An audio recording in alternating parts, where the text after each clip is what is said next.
Now, a new report from the Vatican criticizes the largest group of Catholic nuns in the United States. The assessment of the Leadership Conference of Women Religious comes from the Vatican's Congregation for the Doctrine of the Faith. It says the group of sisters promoted, quote, radical feminist themes incompatible with the Catholic faith.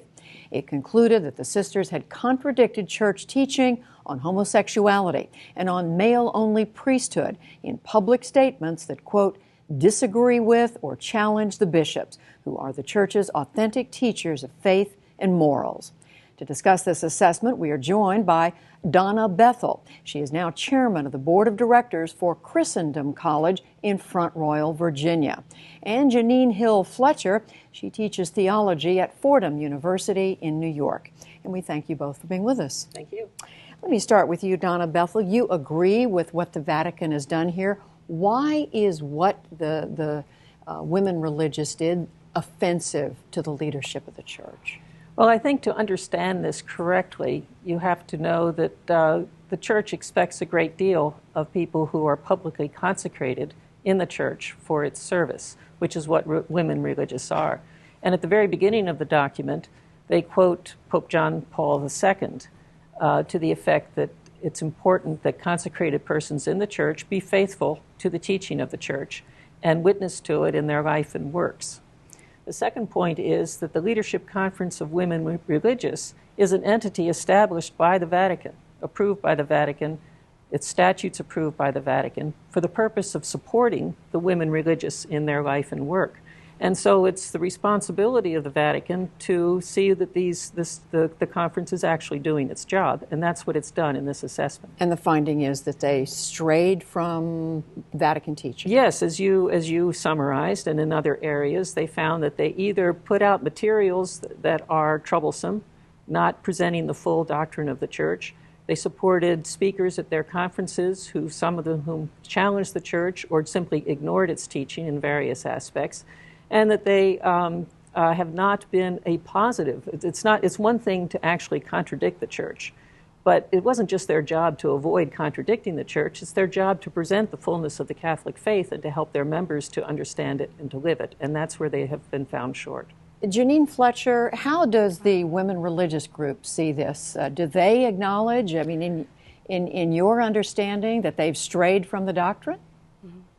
Well, my work as a feminist theologian, I am not a religious, I'm not ordained, I'm a lay woman, so I don't have an insider's picture on this. What I do have is a sense of the life and work of women religious in this country and around the globe as being people who very much carry on faithfully the Catholic tradition, especially in the work of social justice. So these are women religious who are at the UN defending human rights. They are in our colleges and our universities. They are running our hospitals. And so from the perspective of being faithful to the church, they are, in my understanding as a feminist theologian, as a Catholic feminist theologian, they are continuing the work of the church.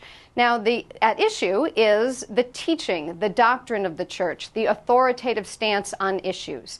Now, the one element of the report seems to suggest that they'd like for the women religious to go back to the catechism more, present the catechism more, or take up the issues that the bishops have found important, the issues against women's reproductive rights or denouncing homosexuality. And what I see the women religious doing really are looking at the world that we live in, the issues that we face, the signs of the times, and thinking through church teaching and church tradition in light of those new questions. And they're doing so in.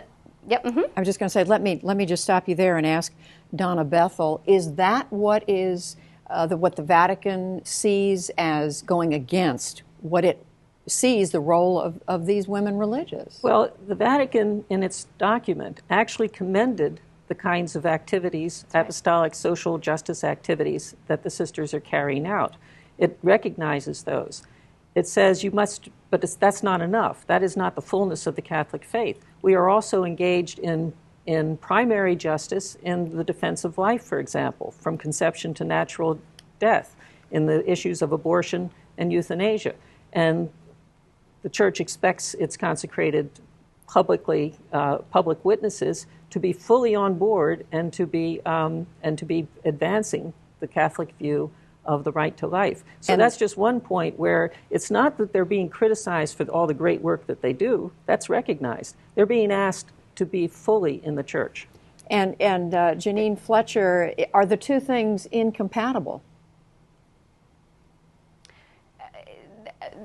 I'm sorry, I'm not sure the two things that I'm sorry. On the one mm-hmm. hand, teaching, we heard Ms. Bethel talk about the issue of life, contraception, and abortion and euthanasia were the points that she brought up. But right is that teaching that the Vatican is asking compatible with the other teachings that you were describing that have to do with social justice? Well, I think that that what I see the women religious doing is really looking for the various ways that they can engage in the well-being of humanity, the fullness of life for humanity.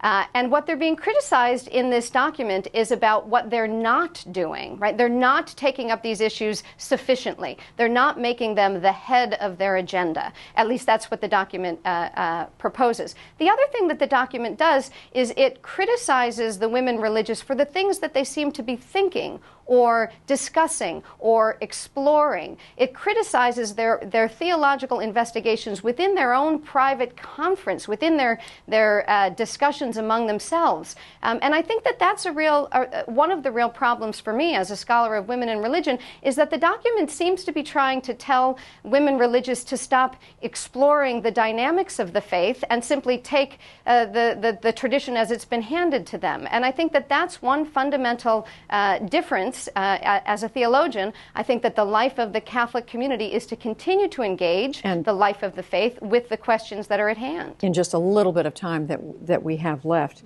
Donna Bethel, is there room for debate in the church on these questions? Well, there's room for debate on some questions, but not on all questions. There are doctrines in the church which are not open for debate. Everybody knows that. If that weren't the case, there wouldn't be a Catholic Church. And there are things that are open for debate, for a discussion about how you apply this principle. There's lots of room for prudential judgment, especially in the area of social justice. But there are things that are not open for debate. Finally, let me just ask you. Go ahead, quickly. Go ahead. Let me just say, as a scholar of religion and a theologian, church teaching does change, and I think that's one of the fundamental issues here, especially around the issue of LGBTQ persons and homosexuality. I think that one of the issues is that church teaching, we've seen it from the 2nd to the 16th century, church teaching was no salvation outside the church. At Vatican II, in the 20th century, there's a very different understanding of the relationship of the Catholic truth and the Catholic faith to the truths and faiths of people of the world. And so to suggest that there are some things that simply will not change, I'm not sure that that's been the tradition of the Catholic Church. Big subject with certainly room for more debate, and we are going to have to leave it there today. I want to thank both of you, Janine Fletcher and Donna Bethel. Thank you.